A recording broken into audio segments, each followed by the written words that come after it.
तुलसी माता को जल देते समय बोलने चाहिए। ये 3 शब्द जिनसे सभी मनोकामनाएं पूरी होती हैं। हम आज के प्रवचन में जानेंगे कि तुलसी माता को जल देते वक्त कौन से शब्द बोलने चाहिए। किसी समय की बात है, भगवान विष्णु विश्राम कर रहे थे, तभी देवी लक्ष्मी वहां आई और भगवान विष्णु से तुलसी माता को जल देने के महत्व के बारे में पूछा। भगवान विष्णु ने उन्हें तुलसी माता को जल देने के महत्व को विस्तार से बताया।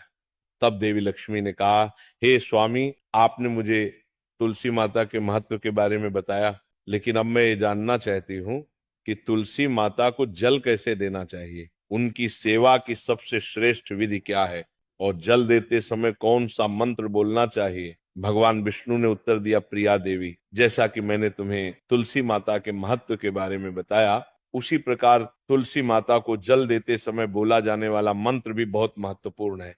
ये मंत्र 3 शब्दों का है, लेकिन इसका प्रभाव अत्यंत शुभ और कल्याणकारी है। जो भी रोज तुलसी माता को जल देते समय इन 3 शब्दों का उच्चारण करेगा, उसके घर में मां लक्ष्मी का वास होगा, उसकी दरिद्रता समाप्त हो जाएगी और उसे अपार धन धान्य की प्राप्ति होगी। मंत्र के महत्व को बताते हुए भगवान विष्णु ने कहा, इस मंत्र का महत्व सुनने से ही मनुष्य के सभी पाप नष्ट हो जाते, उसे हजारों वर्षों तक तुलसी माता को जल देने के पुण्य का फल मिलता है। फिर भगवान विष्णु ने देवी लक्ष्मी को एक कथा सुनाई। उन्होंने कहा, दक्षिण दिशा में यम नगरी नामक एक नगर था, जहां रमेश नामक एक ब्राह्मण रहता था। वह अत्यंत पापी और गलत कामों में लिप्त व्यक्ति था। जन्म से ब्राह्मण होते हुए भी वह धार्मिक कार्यों से दूर रहता था। न वह पूजा करता, न ध्यान, न जप, और न ही किसी का सत्कार करता।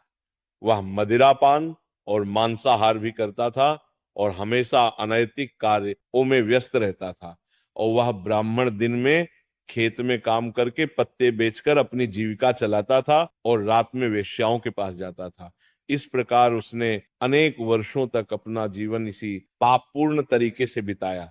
फिर एक दिन वह दुर्बुद्धि ब्राह्मण पत्ते इकट्ठा करने के लिए एक शिष्य की वाटिका में पहुंचा और पत्ते तोड़ने लगा। तभी एक काले सर्प ने, जो काल के रूप में वहां उपस्थित था, उसे काट लिया। उसी समय उसकी मृत्यु हो गई।